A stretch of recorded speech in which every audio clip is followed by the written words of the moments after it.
talking about all the way to the top, yeah. I'm justifiably in a position that I'd rather not be in, but the crew has to be people, man. I don't care about those people that aren't raving hulkamaniacs. I could care less what they think. I'm fighting for life, brother. I'm fighting for all those people that have remolded us. The WWE has confirmed the powerful Austin 316 to the dominant and iconic. Can you smell what the Rock is cooking? acknowledge me.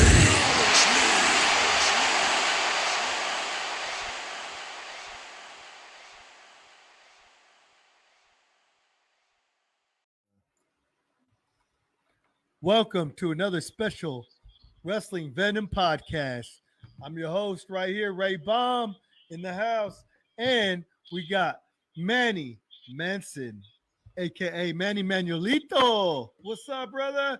And we got our special guest with us, Ice Cold Joe Gamble. What's going on, man? How you feeling today, man? How you doing? I'm good, man. A little tired from the day, but I'm good, man. I'm good. Yes. I got me some sun today. Hey, it's good to finally meet you, man. It's good to Yeah. finally get you here on that podcast, man. We've been waiting to get you on here. So tell us a little bit about yourself, man. Tell us It's a pleasure to be on with you guys, man. I'm Ice Cold Joe Gamble. I am a former professional wrestler. Mhm. Huge fan of pro wrestling. Dad, living the dream, man. Living the dream. What got you interested in wrestling? What was that moment that was like, dude, wrestling is mine. Like I need to do this. Like, So I don't know. I don't know if we had this conversation, man. I don't think we have. Because we This go is- back Mhm. years. But I was watching a Betamax tape of WrestleMania 2. And I don't know if you guys remember Betamax, but it was I do. before VCR, Yep. I right? remember that. So I remember was that. watching. that's I'm showing my age, right? So I was watching a Betamax tape of WrestleMania 2, and the main event was King Kong Bundy versus Hulk Hogan. Yes. And I can't stand Hulk Hogan, but at that time he was everybody's hero, Mhm. and I wanted to beat King Kong Bundy's head in. So I said, I'm gonna be a wrestler so I can grow up and beat up King Kong Bundy. Damn. So that's what got me into wrestling was King Kong Bundy versus Hogan at WrestleMania 2. Wow. Did you have any toys, little collectibles, little figures growing up? Or LJNs, did you huh? wrestle your brothers? Man, we were so broke. So we had no figurines and stuff, but we used to wrestle each other. And I have an older cousin named Danny who used to take us to all the wrestling shows at the Cow Palace when WWF would come to the city. When Royal Rumble was in Sacramento, he took us to that. Dang. And all the events, man. I saw Yokozuna versus Bret the Hitman Hart in a steel cage at the Cow Palace. Wow. Yeah, in one of the old blue steel cages too. Yeah, That's sweet. That's yeah, dope. man. That was like 1995, 96 around there. I always wanted to But no, see we those cage matches. The one with the blue cage.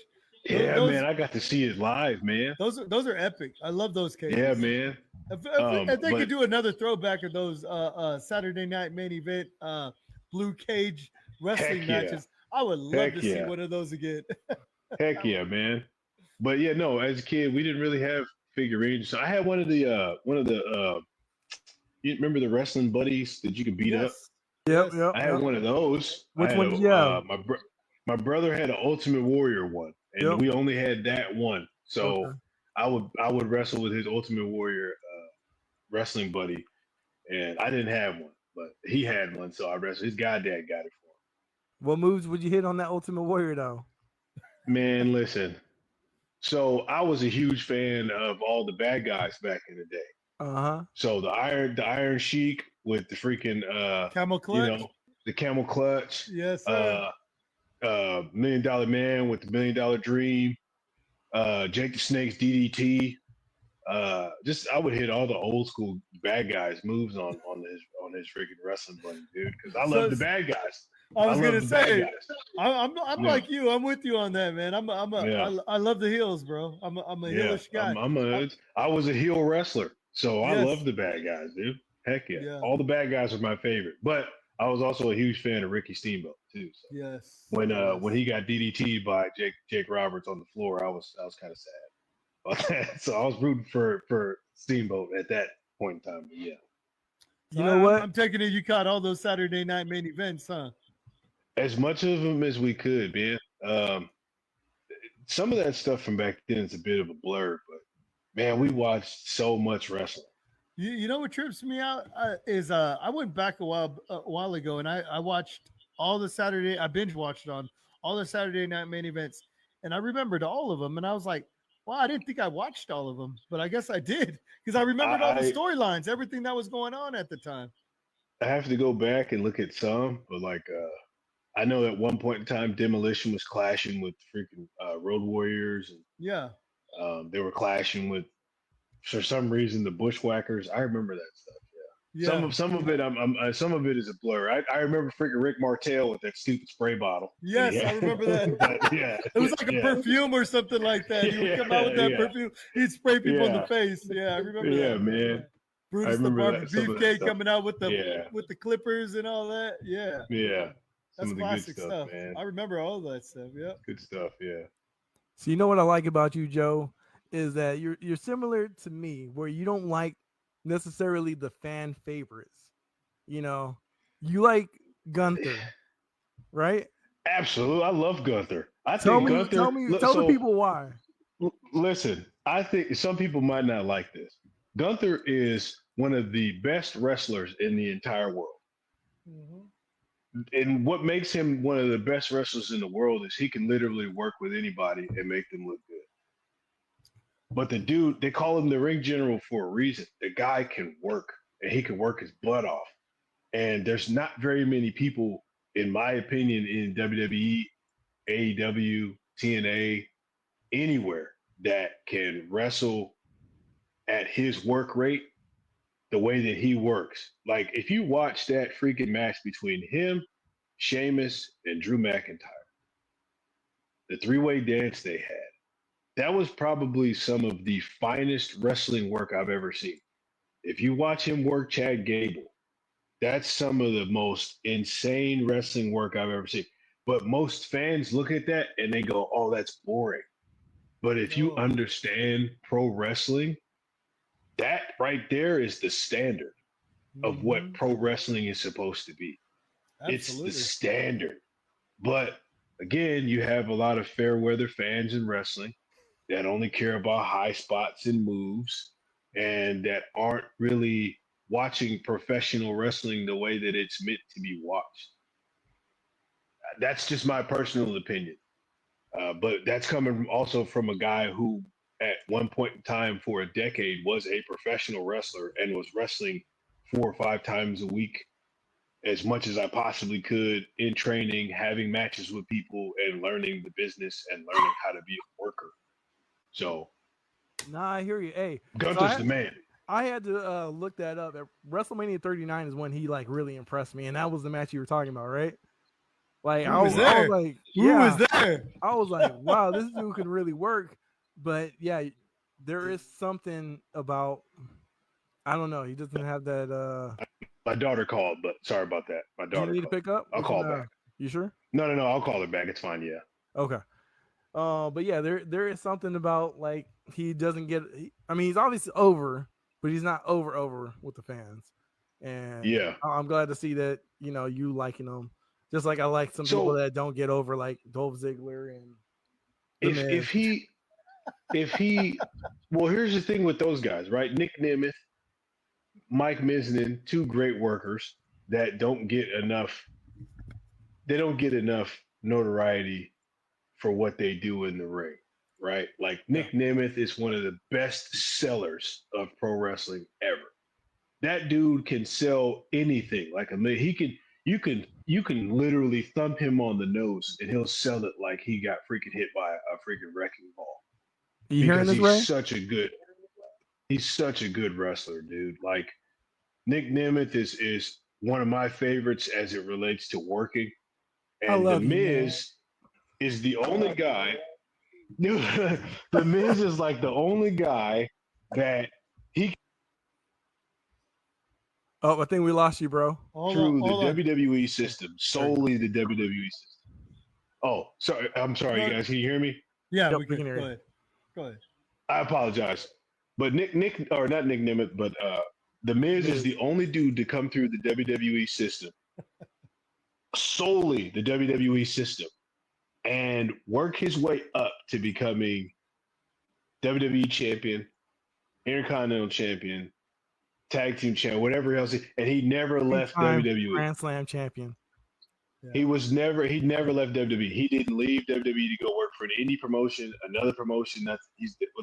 He's a mainstay, and the dude can work, and he can work with the best. And people don't give him enough credit, man. Like The Miz is amazing.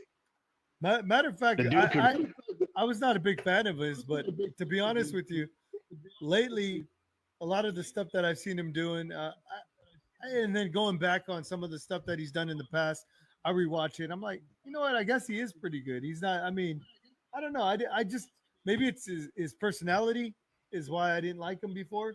But to be honest with you, his wrestling work rate is really good though. Fantastic work rate. Fantastic work rate. He's one of those guys that if you like, what I love about The Miz, Nick Nemeth, Kevin Cross, which people aren't giving him enough freaking. I mean, Kevin's fantastic. I had the pleasure of being in the same locker room with Kevin Cross before he signed to the WWE. And the character that he had, the gimmick that he was working when he was bald, he looked like a straight killer because he had this natural born killer gimmick going on.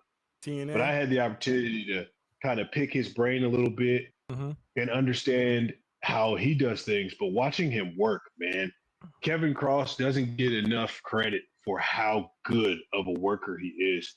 And he's a shoot guy. He's a shoot fighter guy. Like I watched that man punch a center block with his bare hand in a promo, take money from a fan, walk away, get in his car and drive off. And I thought it was the best thing ever. Dang. Oh, Bro, wow. like, no, the promo. So one of my favorite promos from him, he walks out of Future Stars of Wrestling in Vegas. Okay. And some fans out there like, Kevin, I bet you can't break this brick. I'll give you X amount of dollars. And Kevin he's wearing a suit, right? And he's standing there and he looks at him and he smiles at him for a second. And he rears back and he punches the crap out of this real center block and it breaks into pieces. He takes the money out of the dude's hand, puts it in his suit jacket, walks and gets in his car and drives away. I thought it was the greatest thing ever. That's some G stuff, man. That's a straight up G right But there. these dudes don't get enough. They don't get enough notoriety for their work rate, their ability to cut promos, their ability to piss people off as heels. Yep. Like, dude, you know how hard it is to make people mad at you? It's Like, to where be, people to be a want real fight heel. you. To be a real heel. Yeah, for people who want to fight you. Yeah. Like, dude, I had a grown man get mad at me for telling. I pissed him off so much. I really had him believing that I was with his wife the night before. Oh my God. He was so mad. Like, he was so mad because he was chipping away, and I was like, you know what? Ask your woman about me. She'll tell you. Ain't that right, baby? And she just. But you got to be you really have to be a real heel to piss people off, dude. And those guys are really, really good at what they do, man. Well, hey, Great work rate, man. since you're talking that way, tell us how you got that name Joe Gamble, bro. Oh, so I got the name Joe Gamble from this guy that I knew back in the day. He was a rapper, and he used to call himself Joe Gamble because his middle name was Joseph. Okay. And so he called himself Joe Gamble. So I talked to him one day. I was like, hey, man, I'm thinking about getting into pro wrestling. And, my first name is Joe. And I was like, dude, can I use, your name? So he's like, yeah, that's what's up. Yeah, that's cool. So I started using it. The Ice Cold came from Mr. Primetime himself, Zach Reed, and Rick Luxury, right?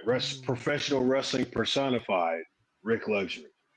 And they asked me to cut a promo for PCW to kind of like a tryout thing for PCW as Stone Cold Steve Austin. What? And So we all know you can I do was that. so, but it's funny because at every show in the locker room, and anybody that's been on an independent wrestling show with me can tell you, in the locker room, I'm talking like Steve Austin, I'm talking like Ric Flair, I'm talking like Macho Man, I'm talking like wrestlers because I'm having fun, right? Wrestling's where you get to hang loose and be yourself. So man, I started talking like Steve Austin, and Rick goes, "That's your name, Ice Cold Joe Gamble." So that's where I got the name from. But he's like, "Man, cut this promo as Steve Austin." So I cut the promo as Steve Austin and freaking got the name. When you started training or actually being in the ring wrestling, how did it make you feel? Was it like I need to keep practicing, or was it like I feel at home, or a little mixture of both? So the first time I tried wrestling training, I've tried it a couple of separate times. So there was a promotion, like a backyard thing that was going on in Stockton. I don't know if you remember, Manny, but I tried doing this backyard thing in Stockton and in Lodi. Didn't like that. Okay. It was uncontrolled chaos, and I was like, somebody's gonna get hurt. Yeah. So I tried to go through APW, which was run by Roland Alexander, the godfather of wrestling, God rest his soul. Yep. Roland Alexander had APW out in Hayward, California at the old garage. I did the 2009 APW Tough Enough competition. Nice. I got second place behind Sione Finau. Okay. And Sione, fantastic Polynesian wrestler. He was awesome. And then Marcus Lewis was third place, and I was second place. No, oh wow. Marcus Lewis is still wrestling now. Yes. Flying line, right? And he's the flying line. Marcus Lewis, he's fantastic. And then Sione was awesome. And then I started later. So after losing the competition for Tough Enough, I went into the Marine Corps. I went to SoCal Pro Wrestling in 2014 with my best friend Julius. He just had his last match last night. Him and I started down there at SoCal Pro Wrestling. The first night, I'll never forget it. They beat the hell out of us. I mean, they beat us to hell because they saw that we could roll. They saw we could roll. We could, do the agility drills. And I'll never forget it. It was Tommy Wilson and Duke, right? Yeah. Big Duke and Tommy Wilson. And they were the two trainers that night. We came in. They beat us to hell. They bumped us around. And then we were so beat up, they were like, all right, cool. See you guys tomorrow. And they didn't think we were going to come back. We came back the next day, and they go, okay, we'll train you guys. And we started learning how to be wrestlers. Wow. We started learning the ins and outs of professional wrestling. Initially getting into it, I kind of I guess it came naturally for both of us. Yep. Because we both played football. We were both athletic, but being fans of wrestling, you can understand more what you're doing when you because you see it so much. It's like, oh, that's why you do this. That's why you do that. So it came kind of easy. Not to say it's not easy or hard or anything like that, because it is hard, but it's the ring psychology, right? Well, no, it's so wrestling training is developing the understanding of what the heck you're doing in the ring. Okay. Okay. You're how you roll, how you bump, how you hit the ropes, how you do a collar and elbow tie up. It's the small things that make the big difference, right? People look at me weird because I'll watch a wrestling match and I pop for guys that are when they're selling and they're working their way up and they're grabbing the ropes, selling back up. That stuff excites me more than somebody doing a moonsault or a frog splash or something off the top rope or anything. I get excited for the little stuff like, yo, did you freaking see that? Look what he rolled him up and then so just different things. But wrestling training is I don't know. For me, it came naturally, I guess, to answer your question. Yeah. When do you learn the ring psychology of the aspect of wrestling? So when you get more in depth into your wrestling training is when you start understanding ring psychology, right? Like why?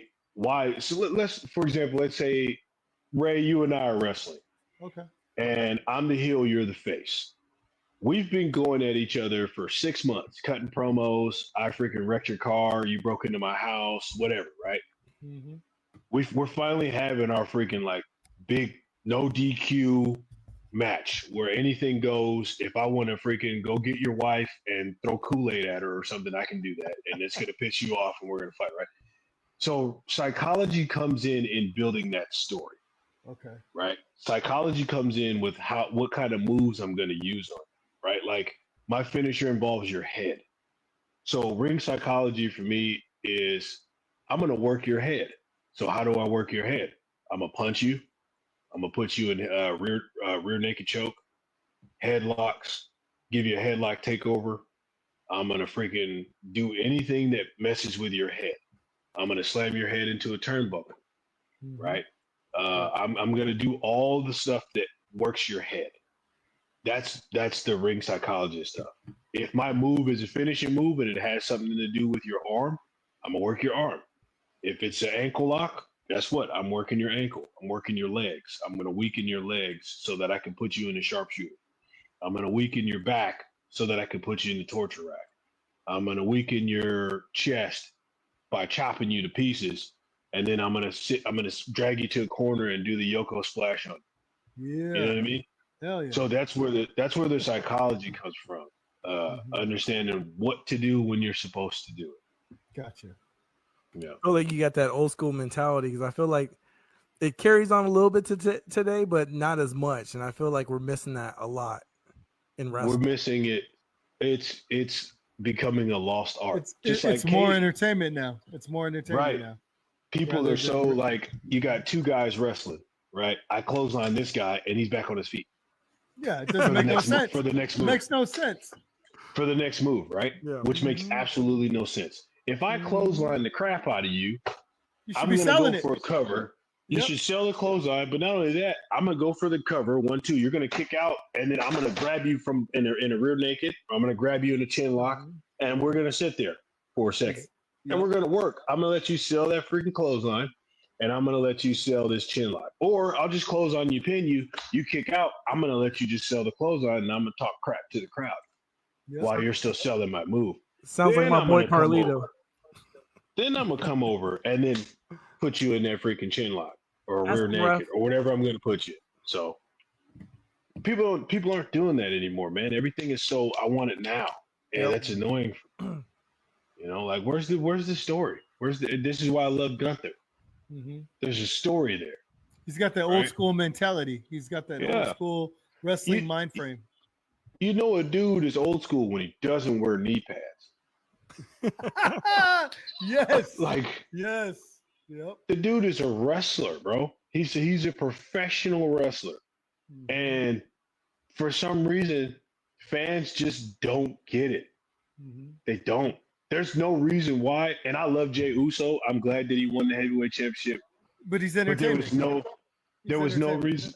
Excuse me. There was no. Yeah, he's entertaining, but he's a great worker too, and he comes from a long line of fantastic workers. Oh, the lineage. He comes from dude, he's got a long lineage. From Sika Alpha, High Chief Peter Maivia, all of those men from that all of the Anawais, dude, that entire family, that wrestling family, the Fatus, all of them, they're all great workers.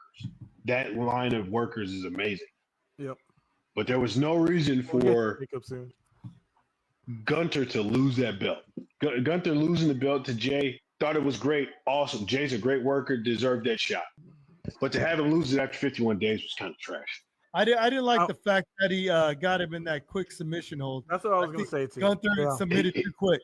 And knowing Gunther and watching him wrestle, that wasn't normal for Gunther to give up like that. I felt that that ending was pretty weak.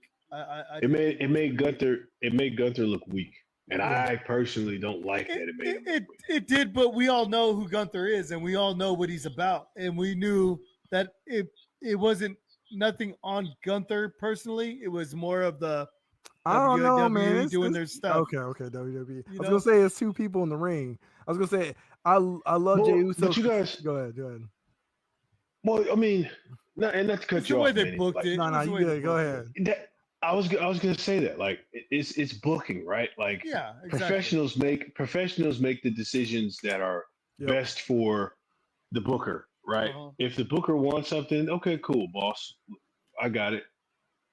Yeah, whatever, I'll do the job, right? Mhm. If you're making that kind of money, bro, listen, I could lose every WWE match I'm ever in. Brooklyn Brawler. Listen, I will. You could put me in the ring for 2 minutes and job every single night. Yep. I'm taking that paycheck. I'm traveling the road. I'm living my life. I'm living a dream. I don't care if them fans is like, that dude loses every week. I would say to them, I lose every week and I love it. No So that- complaining.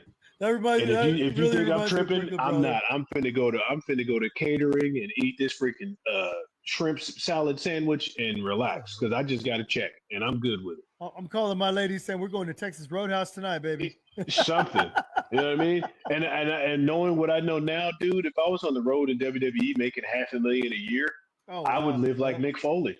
I would Oh, live yeah. like Mick Foley, dude. Sleeping in airports with Say- newspapers on your head. Frugal. Bro. The guy's so frugal. Yeah, He's frugal. bro. Sleeping at Listen, fans' houses. he's Genius. He's smart. he's a Smart. he's a millionaire to this day because of what he did. He is. Bro, I kid you not, I would be like him. I would sleep in the crappiest hotel, Mhm. or I'd be like, hey man, you guys a fan? Yeah, you mind if I crash on your couch? Yeah. Boom. Yeah. He'd get rides with fans to Yep. venues, pay per To views, venues. anything. Yep. Yeah. Walk out my cheap hotel. Hey, yep, that's me. Can you guys give me a ride to the stage? You guys going to the show? Cool. Awesome. Let's go. I'm not paying for no Uber. Oh man. And by the way, Heck no, dude. that's a Mick Foley title, the one you got right behind you. I seen him wear that. The one. blue one, yeah. Yeah, that was the one. Yeah, you were wearing. Mick had that one. Yeah, Yeah, Mick yeah. had that one. I remember that title. Yeah, Mick. So it's crazy. As far as these go, so as you know, Steve Austin is one of my favorite wrestlers. My Mount Rushmore is Stone Cold Steve Austin, Ric Flair, Eddie Guerrero, and Bret the Hitman Hart. Oh my Right. God, this guy! I love this guy. So Steve Austin was the last one to have the winged eagle, He is. Yes. and he was the first one to get the blue eagle. True. So I love. I'm a huge Steve Austin guy. So any belt that he's had, I'm gonna get. The big gold belt, I love the big gold belt because Ric Flair, he was the first one to have the big gold in the original NWA. So that's why I have those. So going to people you've worked with, bro, because I know you said you worked with Keith Lee in the past. Or you With know who? him? Keith Lee? Yes, I've met Keith Lee. In I forget what year that was. That was a while back. He was wrestling. I was at my old Yeah, house. he was wrestling at APW, and crazy enough, him and MVP were on that same show. Oh, MVP wow. was in the main event. MVP was in the main event, or one of the main events with Luster the Legend. So Keith Lee was working the show, and he's sitting back there watching all the matches. And I seen him sitting there, and I said, "Oh, I'm sorry. One second, guys. Yeah, Somebody's no worries, knocking on no one worries. second. I'm sorry." While he's gone, buddy, let's talk about John Cena Yes. and the pipe bomb. It's probably not gonna last long because he's already back. Boom. There we I'm go. back. Yeah. My bad. For Okay, next- so for we next can get episode. to we can get to the pipe bomb in just a second. So no, that John's, was we can get to the pipe bomb in just a second. So Keith Lee's sitting there at APW. He's watching the matches, and I start talking to him. I've seen you work. You're probably one of the freaking most agile and freaking just dope big men I've ever seen in my life. And you talk about a humble and kind guy. He goes, "Hey man, thank you." And I shook his hand and I let him get back to the matches. And then MVP walks in and I walk over to him. I'm like, "Hey man, big fan, been a fan of yours for years." Shook his hand. He goes, "You're a worker?" I was like, "Yeah." He was like, "Okay, cool, man. That's what's up." And I just kind of picked his brain for a second about some stuff. Yeah. And man, he had this freaking dope jacket that he wore at the Tokyo Dome, dude. And he was getting ready to walk out to the ring and he put it on. I was like, "Yo, that's dope." And he walked out there. But I met Keith Lee, dope cat, and I met MVP. all on the indies, dude, when those guys weren't signed to major level. And this was right before Keith Lee actually went to the WWE. Yeah. So What this, about this was after MVP already did his stint in WWE, though, right? And then he before he left. came back? Before he came back, yes. Yeah, before he did the hurt business. I'm about to say Hurt business. Syndicate. You were gonna say Syndicate, yes. I was. The Hurt Business. I was so sad, man. I love that. I was so sad. I have the shirt. I love it. Yeah, they definitely deserve so to be sad, a lot man, better when than what they were. Oh, Absolutely, man. They weren't. So Hurt Business wasn't given. In my opinion, Hurt Business wasn't given the opportunity that they should have been given when they were in the WWE. Yeah. Mm-hmm. Had they have been given that opportunity, man, dude, They would have blown up. I it would have been. It would have been. We'll never know, bro. You know what though? They hurt people. They do. They hurt people. I hate the fact that they focused so much on Bobby Lashley, and they had a really great tag team with Cedric and what's his name? Oh no! I can't. all of us at one time. Carlito for the title, for IC title. Anywho, they were a great tag team, and they deserved a lot more. And it was kind of like the storyline of like they are not holding up their end of the Hurt Business, and then it's like, well, y'all suck, so it's gonna be MVP and Bobby Lashley for the rest of the time. But that's what I hated about it, because Bobby, he's good, and he looks like he can destroy people, and he definitely can. But like the rest of the crew deserved more. Yeah. I just, there was so much that they could have done with those guys. Yeah. And there were so many feuds that they could have had. And if they would have used, dude, what are those two guys' names? Shelton Benjamin and Cedric Alexander. No, that's who he's talking about. Not those two, the other guys. Montez Ford and Street Profits. Bro, if they could have mixed the Street Profits in with that, because remember at one point in time, D'Angelo Dawkins and Montez Ford. So remember at one point in time, Bobby Lashley was working with them. Yeah, he was. Yep, I remember. And if they would have allowed for that to develop that way, because you had the OGs and Bobby Lashley and MVP, right? Yep. With Shelton Benjamin. If they could have had the OGs molding Cedric Alexander, Montez Ford, and bro. That would have been a good faction. I like that faction. I wish they would have let it grow. I wish they would, like you just said. They I wish they would have given it the opportunity to grow and get bigger. But and they do didn't. Something. No, they didn't. They did stopped it in its tracks. Definitely. And it sucks that they didn't, dude. Yeah. But you know what? I will say though, what they are doing on AEW right now, I'm not sure if you watch AEW, but what they're doing on AEW right now is actually pretty good. It's the only thing that actually makes me want to watch AEW, to be honest with you, as far as Dynamite. I do like watching Syndicate. I stopped. So here's another thing people aren't going to like that I'm saying about AEW. I stopped watching AEW when Will Ospreay got there. Okay. I am not an Ospreay fan. Neither am I. I fan base too. Listen.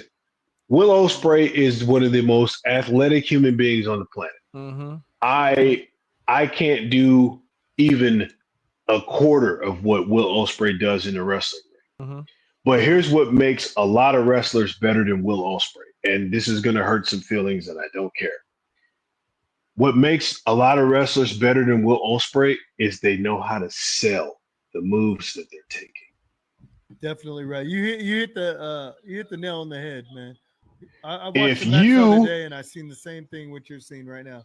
If you can take a moonsault, yes, get to your feet, and then take a standing Spanish fly, only to get up to your feet, hit the ropes, and then super clothesline a dude, give him a mega lariat, what are you selling? It's just moves. It's a bunch of crap that nobody cares about. There's nothing there. It's just This is like you said, it's that flippy floppy stuff. It's just it's doing just flips it's I agree with and you. don't get me wrong, 100%.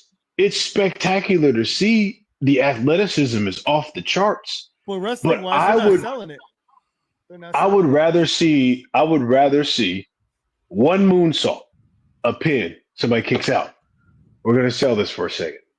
Work back up. Do something here. Oh, standing Spanish fly. Pin. 1, 2, somebody kicks out. Oh, okay, work back up again. Do something here. Whip reversal. Big lariat. They're both down. That's what I would love to see is that kind of stuff. You know what I mean? But Right. we don't get to see that, man. With AEW and with the addition of Will Ospreay. I stopped watching it when Will Ospreay came. But I'm a huge MJF fan. Yeah. I'm a huge huge MJF guy. His character alone, just Forget Yeah. even the character work. MJF can wrestle. And he's very good at wrestling. Mhm. But here's my favorite thing about MJF. He's so kayfabe that even the people he works with don't know if he's working them or not. I love that about that I man. can see why you love that. Yeah. Because I love kayfabe, right? Yep. Kayfabe. People say kayfabe is dead. Sure, it's dead now. I mean, we got people behind the curtain. You can It's see not what's as going strong on as it backstage used to now. be. Yeah, it's not as strong. It's kind of hard to But pull when off you- nowadays with social media. When you got a guy like that who can, the dude, like you don't know if he's working or if he's being himself, Yeah. and he's like that 24/7. It's like a Interviews Brian with Pillman. fans. Like a Brian even- Pillman. More like a. Yeah, I'm What's gonna say that old MJF school is a wrestler? little Who would you crazier. compare him to? Who would you compare him to? I would compare him to this old school wrestler. I can't remember his name, but he had these crazy eyebrows and this crazy facial hair. And I can't. If I look him up, I might be able to remember who he was. There you go. But he lived the gimmick so much that you didn't know if he was working or not. To this day, I think he passed away. He may still be alive. I don't know, but to this day, like you wouldn't know if he's still alive. You wouldn't know he was working you or not, and he's well into his 80s if he's still alive. So I don't know why I want to say freaking Haystacks Calhoun, but that's not the dude's name. No, It's something else. It sounds familiar, but I can't. He's an old school wrestler, dude. And he freaking worked his gimmick so much that it was him. His gimmick was just him. I'm gonna look him up right now, dude, because I can't remember. A lot of the guys in the 70s and 80s, they all lived the gimmick. That's how they grew up. That's how they made their all money. lived the gimmick. Yeah, that's how they made their money. I watched a lot of documentaries and shoot interviews, and a lot of them, like you said, they live their gimmick. Ric Flair, to this day, he is the gimmick. That's Ric Flair. That's really Ric Flair. That's Richard Ric Flair. Richard Fleer died a long time ago. Oh yeah, That's Ric Flair. Oh, Yes, Ox Baker. Ox Baker. That's his name. Yes, I've heard of Ox Baker. Baker. Yep. Ox Baker. Yeah. Ox Baker, he lived his gimmick so much that nobody knew if he was if he was really him or if he was just being a wrestler. Yeah. And to this day, Ox Baker is Ox Baker. Yeah. Abdullah the Butcher. I know a lot of people say Abdullah the Butcher was similar to that. That man scared me to death. Psychotic. Bro, he would stab people with a fork. That's And he nuts, bro. would stab you with a fork. The eyes, yes. The eyes. Bro, that's the scariest. And then he was huge on top of that. Yeah, One he of the was. scariest human beings ever. The matches he had with Bruiser Brody was just terrifying, bro. Bruiser Brody's another one too. Bruiser Brody was terrifying too. He lived the gimmick. That guy lived Bro, the gimmick. there's a story of how Bruiser Brody was wrestling in Japan and he carried that big chain and he would swing this chain around Yes. and he would go like he's working a guy and they're working in the crowd and he's swinging this chain and fans aren't moving out of the way and he's swacking these people with the chain. and still moving forward, and wouldn't stop swinging the chain. Bruce Brody was a psychopath. Yeah. He would just "Ah, ah," and freaking swing this chain and hit people. That's awesome, dude. We don't have stuff like that anymore, dude. No. Not anymore. Could you imagine if we had professional wrestlers in this day and age who were heard doing people- this stuff? They were doing this stuff that, oh my gosh, bro. There's too many lawsuits nowadays. Too many Yeah, lawsuits. Yeah. Too much kickback nowadays. But yeah, no, I get. Well, shoot, we went to an indie show and we watched Jacob Fatu wrestle. Well, there was one where I took my grandson. Right, it was me, my lady, my grandson. Shouts out to Nico, and my little niece Elena, and we go to the show, and Jacob Fatu, he's beating this guy's.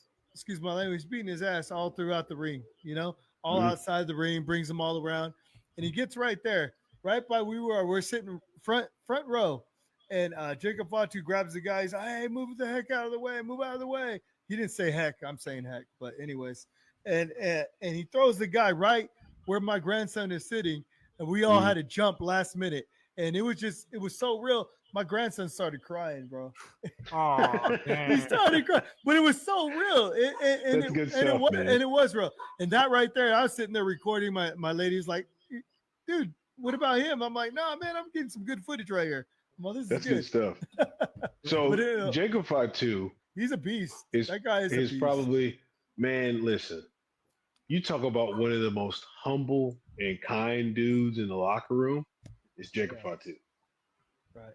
That's what I hear. Because Jacob, I won't talk about his past, but Jacob has a past. I'm very well aware of his past, right? Based on my current profession, I know a lot about Jacob.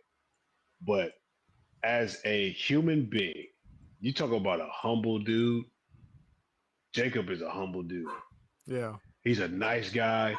He would always pass knowledge to guys in the locker room for their matches. He would critique stuff. Jacob's one of the boys, and he's a good dude, man. And if you're family, if you family, Jacob is like, yeah, I got you. Nobody that I know in my circle of professional wrestlers have anything bad to say about Jacob. In fact, my trainer is like this with Jacob. Freaking, he calls him pops, he calls him uncle, whatever. Lived at his house, everything. Like, Jacob is family. You know what I mean? So, you talk about a real humble dude and a kind dude. Like, that's Jacob. I'm a big fan. I'm a big fan, man. I'm wearing this shirt right now. Just don't mistreat his people, man. And he won't. He's really like a. You talk about a cat that's like he will have your back. Is Jacob. Well, his whole family's like that. His brother Journey's like that. His dad is like that. Reno's like that. They're all like that. All of them. Was it the first time you met him was when he showed up at VCW randomly? Yeah. So the first time I met Jacob. Yeah. So, and what was funny too, because if you remember, Manny, so after that match I had with Alex, he pulls me to the side and he goes, "Bro, how long you been wrestling?" And I told him, I was like, "Only a couple years." He was like, "Hey, bro," he was like, "Keep training and keep working, bro." Yeah. Like, he was like, "You got something." And I was like, "Okay, for sure, Jacob." And then I started running into him at these different circles for wrestling shows. And every time I see him, like, "Hey, what's up? What's going on with you?" Yeah. Yeah, Jacob's a good dude, man. All I remember was because I was security guard that night. So he was staring at me the whole time. Like, could this dude do something? And obviously I did nothing. But, but he looked at me like, this dude has the potential to be somebody. He had my long hair. I felt like I already had the kind of look. I just needed that help, which I got, from you, because you ended up becoming kind of like an honorary coach, or were you a coach for VCW? Trainer. So at that time, man, so Josh wanted me to train, and I've always been against it, because at that particular time I had only been in the business maybe 4 years. Yep. So I was like, man, I can't train people, dude. I don't know what We I'm needed doing. you though. But Keep going, like keep going. it was the basics, right? Like here's how to roll, here's how to bump, here's how to hit the ropes, here's how to tie up, here's how to do a hammerlock, here's how to do a wrist lock, here's how to do a headlock, here's a headlock takeover. Yeah. It was always the basic stuff, but I was never like, I'm not a trainer. And I would say it all the time, like, I'm not a coach, I'm not a trainer. I am a student professional wrestler. I have had matches, but I'm still a student of the game. Yep. Even 10 years in, when I actually was training people, I was still a student because I would go train with Big Ugly and then go train the guys at the other school all the stuff Big Ugly was training me because I'm a product of my environment from my trainer. Yeah. So any and everything that I learned in professional wrestling came from Big Ugly JD Bishop. It was never me. I wasn't very good, but being under his training tutelage and the stuff bro, I could work because of him. I couldn't work like that until I started training with him. And when I started training with him, I became a worker. Yeah.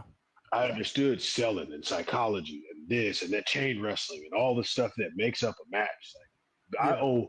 I owe a huge majority of my professional wrestling career from year 5 to my last year in the ring, or year 4 to my last year in the ring to friggin' JD Bishop, Big Ugly JD Bishop. But speaking of which, though, like we needed your help there, and no diss to any trainer there.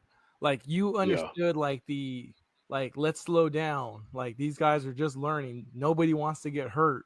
Like I remember there was a time I was like, does someone want to do the blah blah blah move with me or with Joe? And everybody chose you because we knew that you would be safe with us and understand we don't want to get hurt and we don't want to hurt you. And you just understood that. And Alpha Zoe was also one of the people in that group too that you were helping out. And that dude is phenomenal. Now, Yep. if you ever get a chance to see him wrestle anywhere, Alpha Zoe can freaking go, dude. I must have seen at least 10 matches already of this guy. Man, he's that him and he can go. Yeah. But to go back to the safety thing, right? So 2 people in my wrestling career that I've heard say move slow and protect. There we go. Move slow and protect the guys that you work. Yep. And the 2 guys that I've heard say that were Bret the Hitman Hart and Big Ugly JD Bishop. Mm-hmm. You don't want to get hurt, so you move slow. There's space to get stuff in and to be stiff, but work at a rate that keeps everybody safe. If you ever watch me wrestle, I'm moving very slow. If I feel like I'm going too fast, I'm going to go slower. Because 1, everything looks like a jumbled mess if you're moving off fast. And then 2, if you slow down, you can get the flow of your match better. Your wind is better. You can have a better finish. So moving slow and protecting each other is important to me. When I got hurt in wrestling matches, it was legit an accident, or I don't know what happened, but nobody hurt me and I didn't hurt anybody else. Bro, I broke my thumb doing a drop kick on somebody. That was totally me. So and I finished the match with a broken thumb. So I was like, all right, cool. You know, but moving slow is important, dude. You have to take your time in wrestling. And I hate to. I wanted to go back to this. So you were talking about the whole John Cena pipe bomb thing. So we can talk about that. Okay, you want to talk about that? Let's do it. Go ahead. Let's talk about the pipe bomb thing. So yes, sir. Let's do it. That was. Here's my Slim Jim logo. Opinion, Hold on. Can I bring Slim Jim in? Go ahead. That was. I know, right? Yeah, it was perfectly placed on the broken table, just above CM Punk's head, with John Cena sitting on the turnbuckle. Hey! Slim Jim paid for that sponsorship, man. Let him, bro. Let it him was in the shot. It was in the shot the whole time. I was like, dude, that's crazy. Hey, but did it not make you want to go out and buy a Slim Jim? Because I know I did. No, I didn't want to. I didn't want a Slim Jim. I was like, man, I haven't had one in a while. No, go ahead. I thought that promo was for the 25 years we've had John Cena cutting promos. There's 2 promos that he's cut that I thought were amazing. Him and Kevin Owens, when he started speaking French, when him and Kevin Owens were speaking French to one another on Monday Night Raw. Yeah. And then this pipe bomb promo. Really? That's it. Ha- He's had a lot of good but- promos though. So He's let me had a He lot of good has, promos. But the good promos are the ones that you remember. Yeah. And the one him and Kevin Owens did where he was cutting his promo in French. Listen, I'm gonna have to go back and watch him that. and Kevin, I'm gonna have to go back and him watch and that. Kevin. Oh man, So You catch talk you up about in Ray's history. He just became a Cena fan the last couple months. Cena turned bad. Ray's a fan of like people on their So- way out. man, you gotta. Oh, dude, this promo was at least 10 years ago. Sorry, Ray. At least 10 years ago, and him and Kevin Owens were going at it on Monday Night Raw, Yeah. and he started talking in French, cutting that promo in French with Kevin, and I was like, oh my god, I lost my mind. I thought that was the greatest thing ever. And then the pipe bomb from this past Friday. I Mhm. said, man, you talk about genius. You remember this is good storytelling. This is why psychology. Bro, right? I was smiling the whole time he was saying that promo on Friday. I had what they call is a shit-eating grin from ear to ear. Yeah, I was like, I was- oh, this is classic. This is classic. listen. This is why psychology in professional wrestling is important. Yes. The pipe bomb that CM Punk cut on John Cena, right? Yep. Remember, he was laying in the ring. Cena, I hope you're laying there and you're the most uncomfortable you've ever been. Mm-hmm. Reverse roles. Yep. 14 years later, 10 years later, however many years it was. Bam, here we go. Same promo, same situation, Mm-hmm. right? R-Truth's still in the match. Yeah. R-Truth still laying on the floor. I think that psychology, bro, is phenomenal. That level of storytelling is phenomenal. And, A that's lot of what younger WWE fans- has. They have that storytelling. They have that long term. Go ahead. My bad. AEW doesn't have that. Not yet, but They need to. Well, we'll get to that in a sec. Yeah, But yeah. The Go pipe, I ahead. thought the pipe bomb was great. I thought the pipe bomb promo from John Cena was some of his best work. Actually, no, he's had 3 really good promos. The one he had on The Rock where he told him, "I don't need my notes on my wrist." That was Remember another good one. the purple pinwheel? You're just like this purple pinwheel. that's Mandy's favorite promo from Cena. Yeah, that was one of my favorites. I'm not gonna lie. I was like, oh, he got him. Yo, Or I think he said like, It The pissed Rock me was off saying though. that, Hey, to be honest with you, The Rock was my guy, man. It pissed me off every time John Cena would get over on him. I'm like, man. I thought it was great because he was proving a point, but at the same time, he was also being disrespectful to the guy who paved the way for him to, Yes. step foot in Hollywood, carry the profession over to the cinematic screen, and when The Rock transitioned to Hollywood, Hogan paved the way for that. I can't stand Hulk Hogan. I know that pisses people off. I can't stand. No, Hulk there's a Hogan. lot of people that don't like Hogan. There's a lot of people that do. I just don't like Hogan, man. Yeah. I mean, you're 300 plus pounds with the largest arms in the world, brother, and you're hitting a leg drop for your finish. I don't. Oh, you're just talking the wrestling part. No, there's more. There's more, but I just, know there's more, but okay. Yeah. Yeah. But anyway, yeah. Going back to that pipe bomb, man. All I'm gonna say is John Cena, keep Nick Nemeth's name out your mouth, bro. Keep his name out your mouth. That's So he did that because they're friends. I know that. He but did that because they're friends. I'm not a fan of John Cena now. Ray became Claudio a fan. Castagnoli. He did that. I was like, He did that because they're friends. I thought it was great. I thought so. I thought too. it was Matt Cardona, Claudio Castagnoli. Yeah. Yeah, I thought it was great. And those are 3 guys, 3 dudes that, in my opinion, should be in the WWE right now. if you were to ask me when CM Punk had did his pipe bomb, would we see this later on? I never thought we would see this. No, Th- nope. I never thought we'd see it either. I started rewinding that in It's- my head. It's like, wow. This It's is like we're in an alternate universe. It's Yeah. like we're in an alternate universe, dude. Multiverse. Definitely yeah, dude, like- multiverse. We got a face Randy Orton and a heel Cena. Right? well, and we're back Right. to we're technically Remember those back to the Marvel- same Cena though. Cena is still burying people, and he's only complaining about what's going on, like what the fans have been doing to him. So, like to me, it's been the same promo for the last 20 years. He's except for this pipe bomb. got that golden shovel Mhm. and he's wielding that thing like crazy. And initially, we all hated it. Now we're like, Loving yo, We're loving it. this is like, okay, bro, keep throwing dirt on people. We like it. We like it. I've always been a Cena guy. I've always thought Cena was great. Yep. I know he takes the worst. He takes the worst back bump in wrestling history. But I've always thought Cena was great. Was great as a worker, dude. Like he's workhorse. The dude never took days off. He gave everything he had to the business, and he still gives everything he has to the business until he leaves. And when he's gone, he's legit not coming back. There will be no special appearances. There will be no showing up for Hall of Fame shows and WrestleMania spots, and like he's gone. He's done. In December, he's gone, and fans are going to be There's going to be a reminiscent void. of the last. Yeah, There's going there's to be a definitely huge going to be a void. void. Yes. Huge void because I've you have been no watching other. lately too. Mm-hmm. You have no other major stars, right? Roman Reigns is a part timer. Brock Lesnar's gone.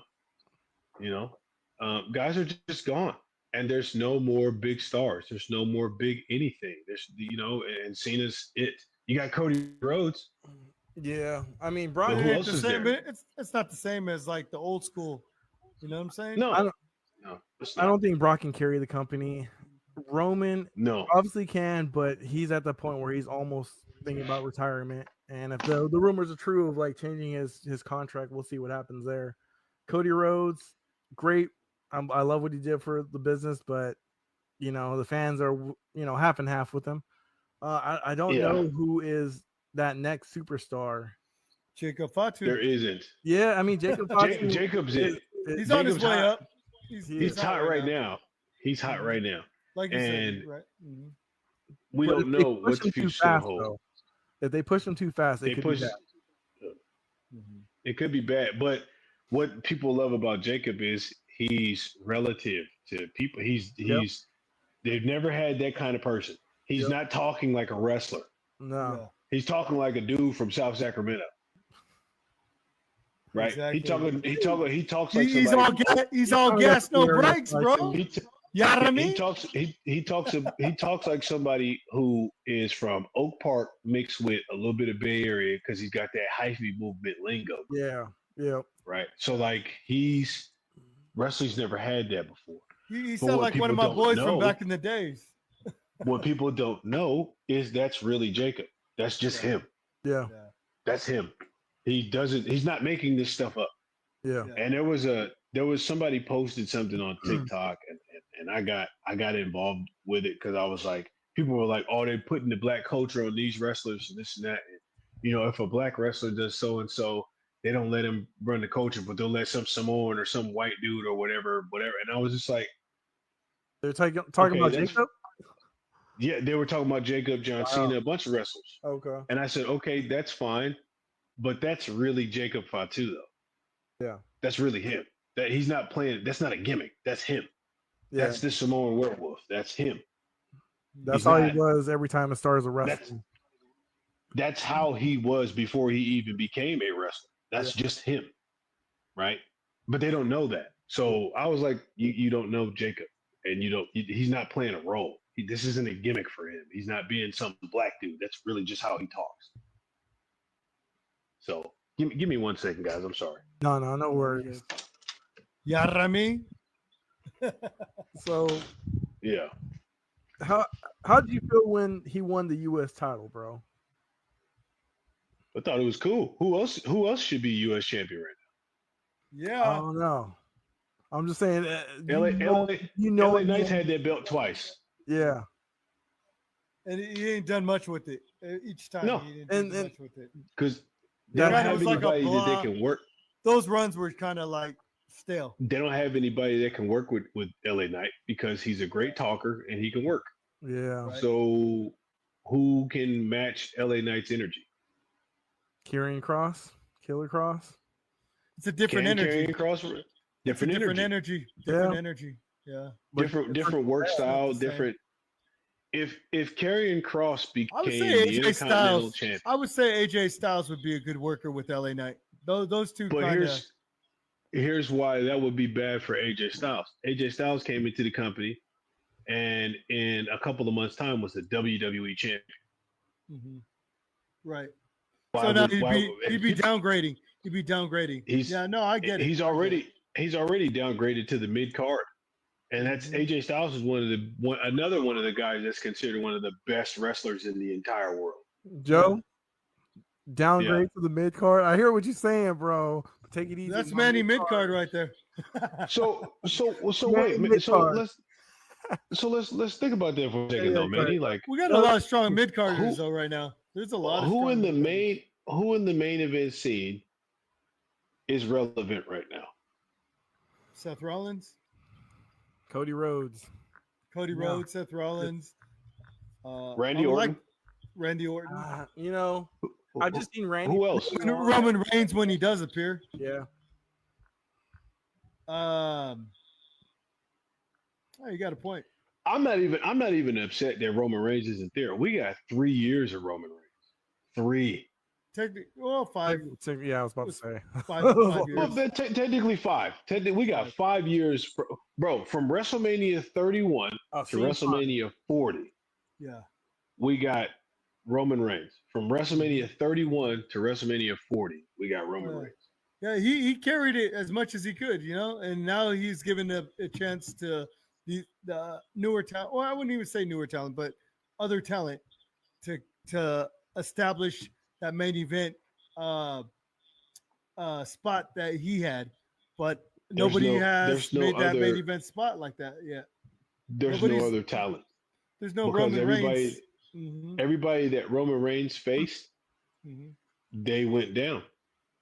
LA Right. Knight was hot when he lost to Roman, went down. Boom. Sami Zayn was hot when he lost to Roman, went down. You know who's gonna be AJ good, Styles though? was hot when he lost, went down. It's gonna be a minute, but Obafemi.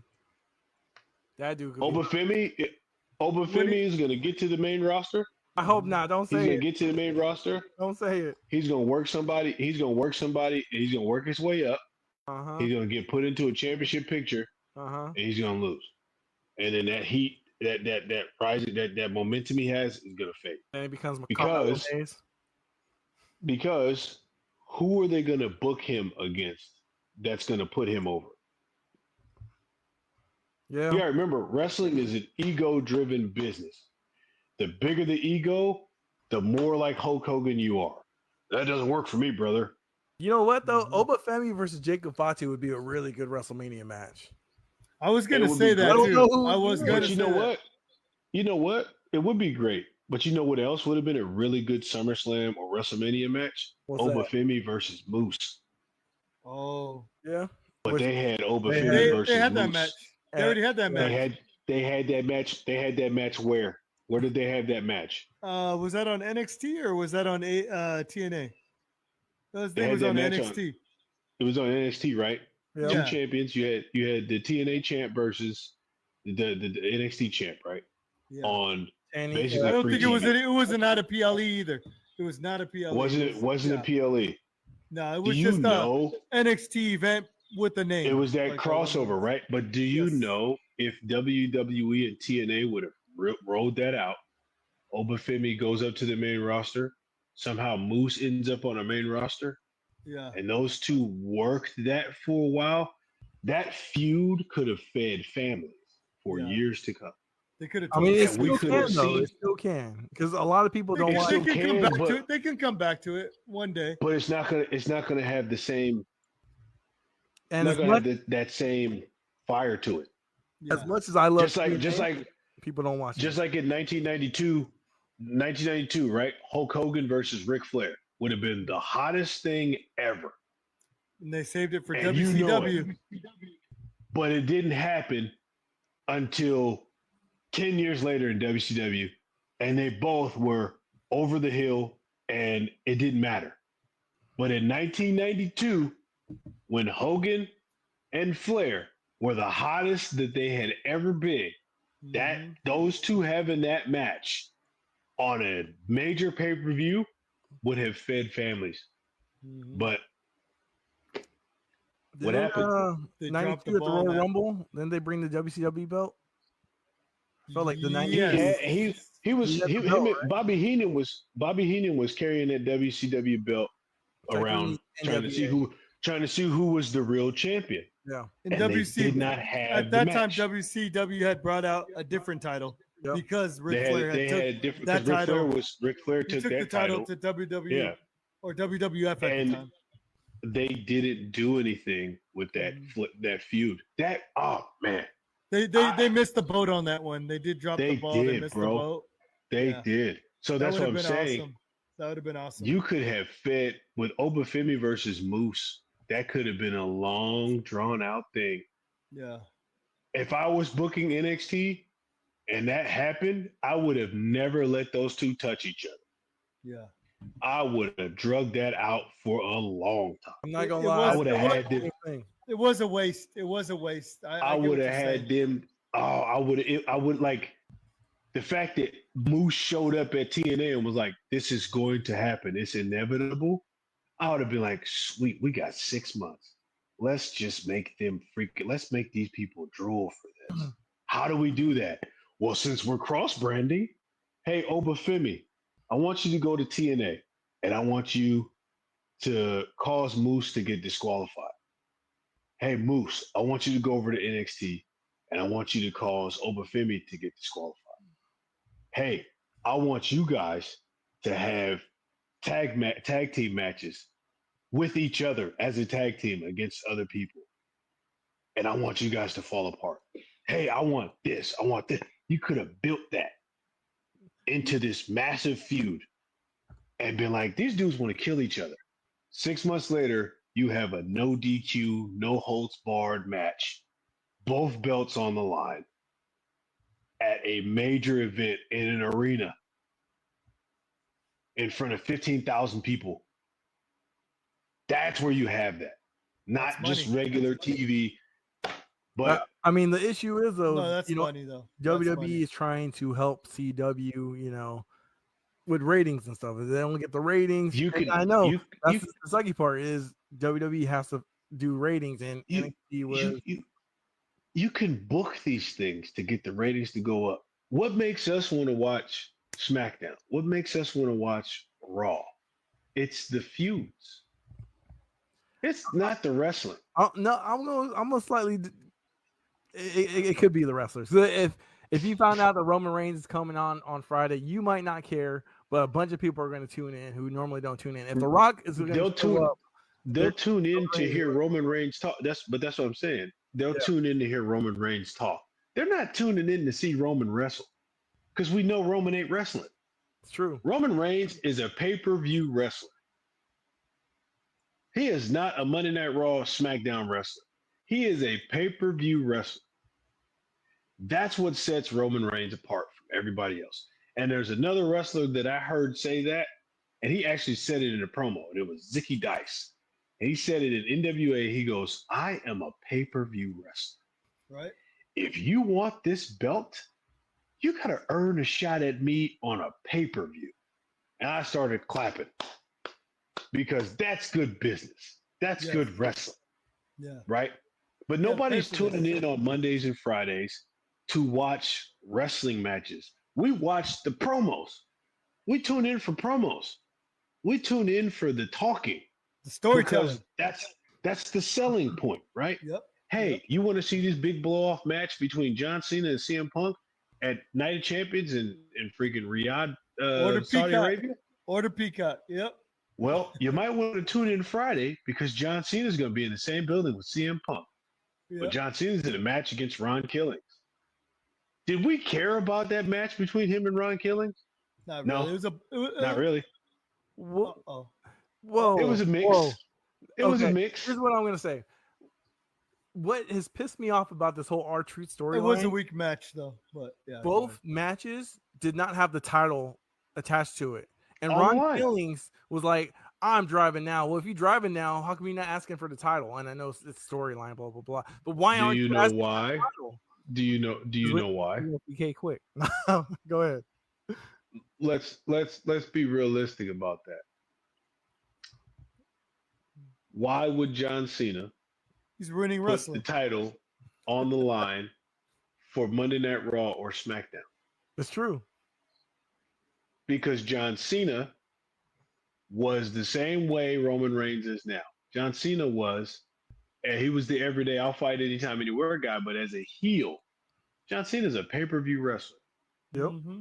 John Cena's big match, John Cena. Oh, you want me to wrestle in the main event on your biggest show of the week, SmackDown, against Ron Truth? This isn't on the line. Them people came to see me. Sure, I'll wrestle him. But they're not here to see him. They're here to see me. Yeah. No one's tripping off of Cena, Who cares? bro. Ain't nobody worried about that doggone match. Well, I mean, Ain't it nobody wasn't worried even that a match. match. It wasn't even a match. It was really exactly. It was almost like a promo build up to CM Punk. It was more for something exactly. to get CM Punk out there. Which it was a way to to get me CM a Punk waste out of time. Like Yeah. Exactly. why turn Ron R-Truth to Ron Killings just for this moment to almost get destroyed? And Well, I mean, I feel technically, like- he won the match. They're going to do something much more with them. Yeah, I think. I feel like Ron Killings is being disrespected, in my opinion. Ron Killings is a two-time. He's a two-time NWA World Champion. He's talking about some good stuff now. He's talking about Ron Killings is a two-time NWA champion. Mm-hmm. And outside of Bobo Brazil, Ron Killings is the first black NWA champion in history. Mm-hmm. Correct. Bobo Brazil beat the NWA champion, but they didn't recognize him. Ron Killings was recognized twice. And he's the only brother, aside from Tyrus, to hold the NWA championship. And he's being completely disrespected by WWE, in my opinion. The dude has done everything that company has asked him to do. Mm-hmm. And he's never won a major title at WWE. That's true. He was the 24/7 gimmick champion.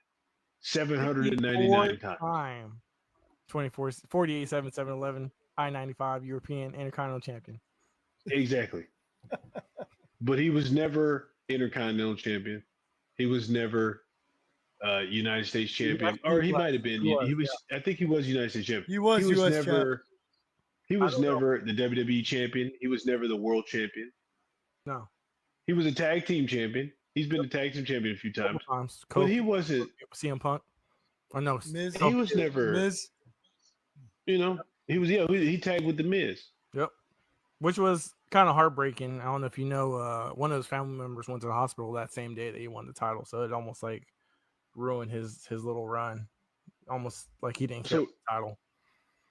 So it was like, you know what I mean? Yeah. I personally think Ron Killings is being disrespected by WWE until the end of his career. I've Let's never seen anybody that was 50. What happens though? He's 51 years old. He's 51 years old, and the dude looks great. He's 51, dude. Here's what I would love to see. That last match or match before is John Cena versus R-Truth, Ron Killings, K Quick, whatever he wants to be. And every person that John Cena buried this year comes out and helps R-Truth. And they all celebrate with like lifting R-Truth up in the air. CM Punk. Yeah. Name them all. I think I would love to see that. Great. I would love to see that. Like the Lex. I would love to see Hogan or whatever. I would love to see John Cena lose the belt to Ron Killings, and at a major pay-per-view before he leaves in December. I would love to see that. Yeah. Because I think R-Truth deserves it, man. I think he deserves it. With a lot of people retiring, man. Are you retired from wrestling? We talking about you? Me, yeah. I'm done. I'm done. What was your I won't last ever wrestle again. My last match was against a new guy from Next Level Pro Wrestling. And were you retired before this, or was this really your last match? I was. Okay. I was. So that's and the guy who owns Next Level Pro, because I had been training some of the students there on Thursdays. Tony Vargas and I, the Machine Tony Vargas and I were training some of the new students at Next Level Pro Wrestling. Yeah. And Tony was there Tuesdays, I was there Thursdays. So I would go see Ugly on Tuesday and Wednesday if I could after work. And then Thursdays, I would go train the guys at Next Level. And there was a couple of guys that had just started out. And the owner of Next Level said, "Hey, man, I want you to work some of my green guys and be their first match. And credit to Justin, he's such a nice guy. He always says to me that one of his favorite matches was working me because working me was a night off. And in wrestling, when a guy says, "Oh, dude, that's a night off," that means that you're good enough to like it's gonna be an easy night.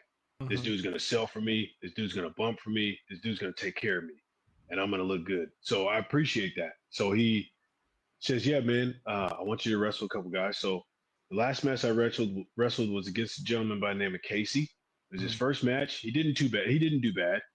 Could have been better, but we all had that. My first match was terrible. I was green as goose poop, dude. I didn't know what to do.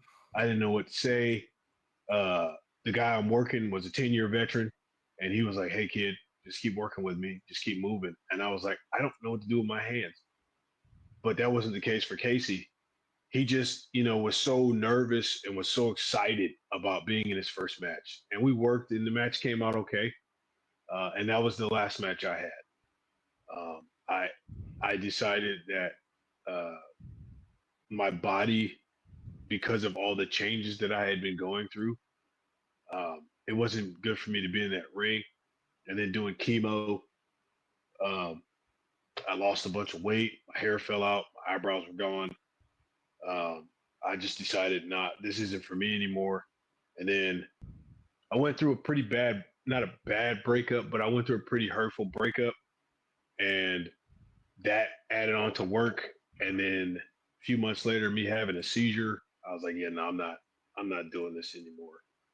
Uh, I miss being a wrestler. I miss professional wrestling. I miss being able to go different places and wrestle and hang around with the guys in the locker room, and share those moments and teach some of the younger guys how to work and how to have a match and allow them to pick my brain about why I'm doing certain stuff. But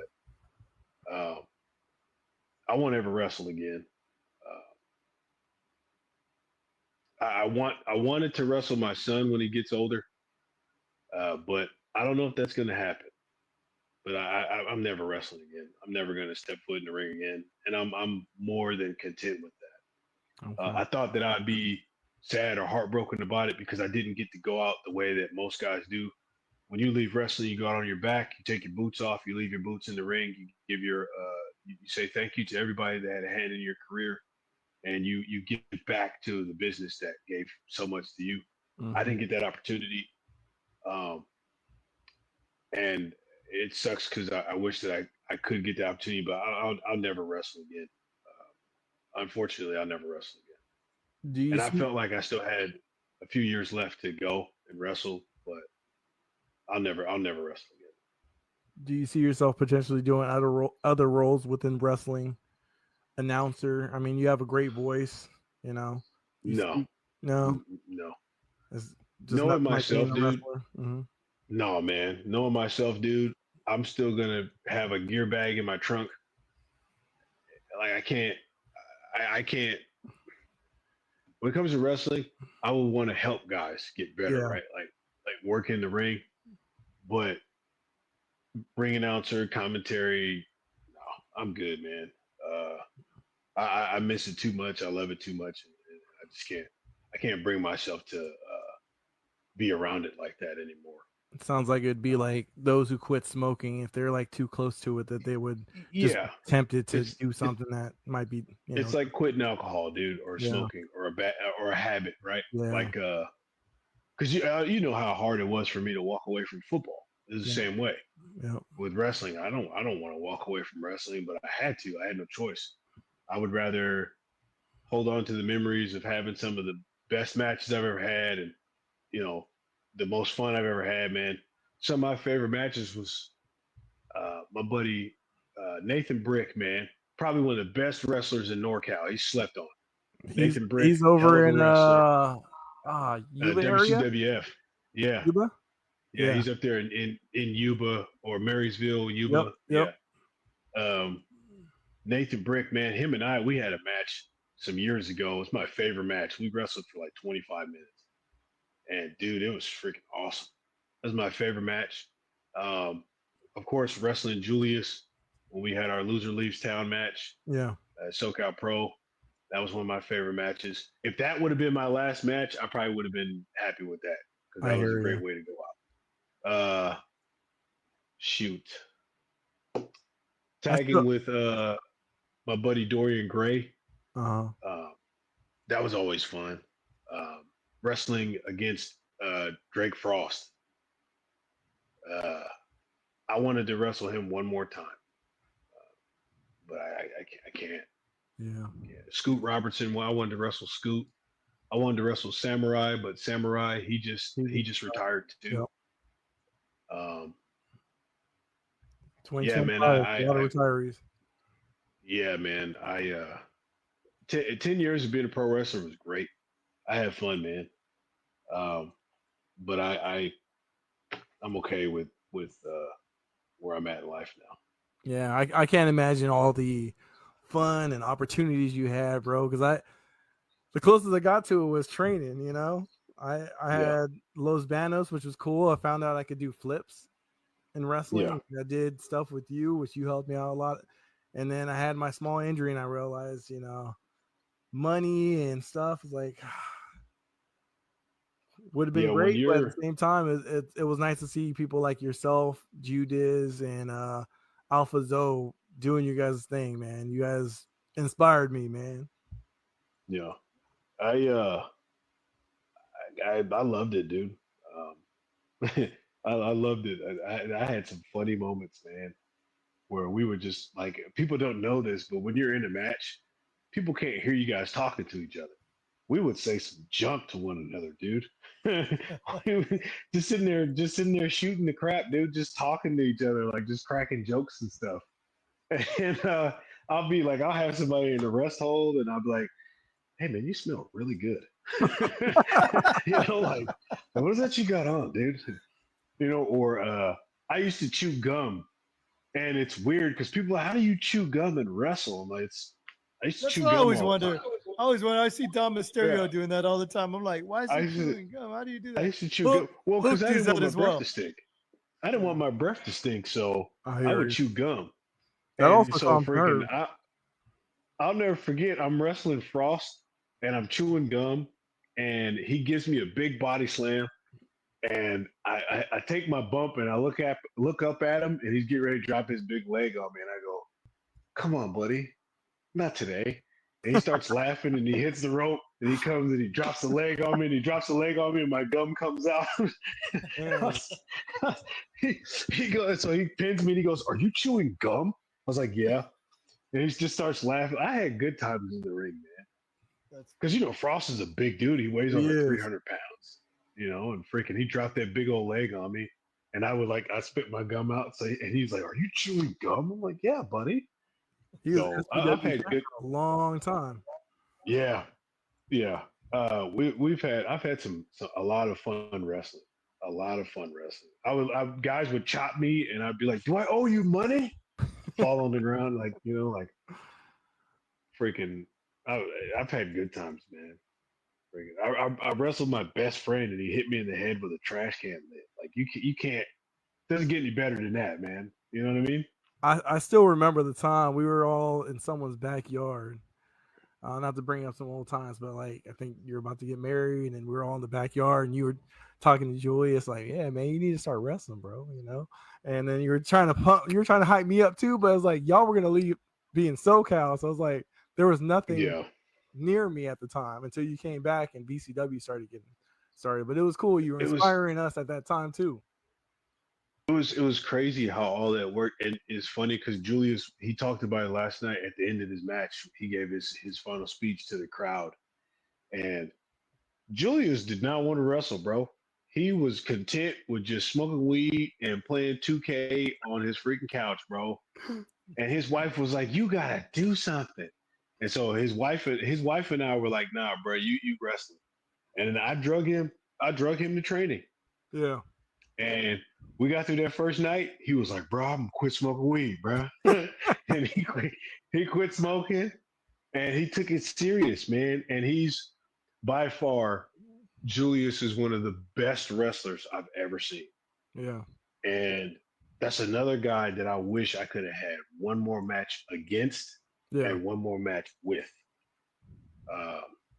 But things happen, man, Yeah. and we can't risk our bodies for something that we love to do. Yeah. And my body's already beat to hell from football and the Marine Corps and my current profession, dealing with people every day and fighting grown folks and it's a lot, man. So Oh, it's a lot. shoot, bro. We're running out of time, man. I definitely appreciate the time you gave us today, man. As always, your family, bro. We need to hang out more. I know that's on me. I don't even got your number, man. That's my fam. Like I said, I'm gonna select that tripped me myself. off. I'm like, this cat was the best man in my wedding, and freaking, he doesn't You even don't have have my his phone number? number anymore. What's wrong with you, man? What kind of madness is this? I've This known guy, you man. for over 20 years, bro. Don't feel bad. He only messaged me on Messenger, anyways. He barely messages me on the phone. He only messaged me on Insane, man. Messenger. Insane. You are in my phone, bro. But for some reason, it pops up as Messenger when I click call. So like you're in there, but Don't show my number, man. there's no number. Like I said, Okay, all right. I don't have your number. That's what we're Don't show arguing my about. number, man. Yes, I his don't need name. people calling me. No, just Yeah.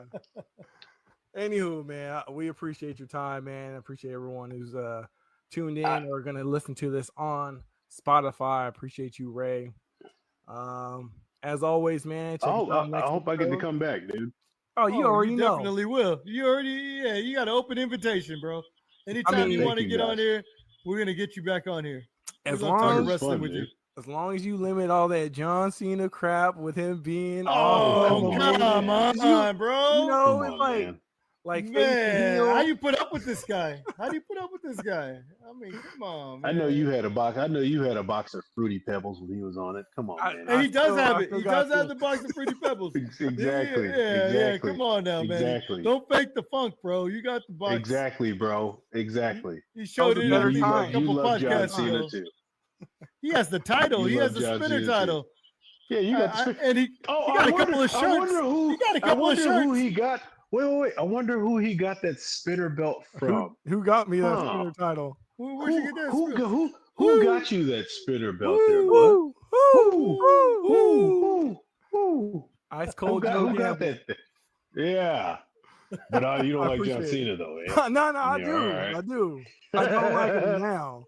That's all, guys. That's crap, dude. Anywho, we're gonna wrap up the episode. Thank you guys. And as always, deuces. All right, Yeet. Thank you, guys.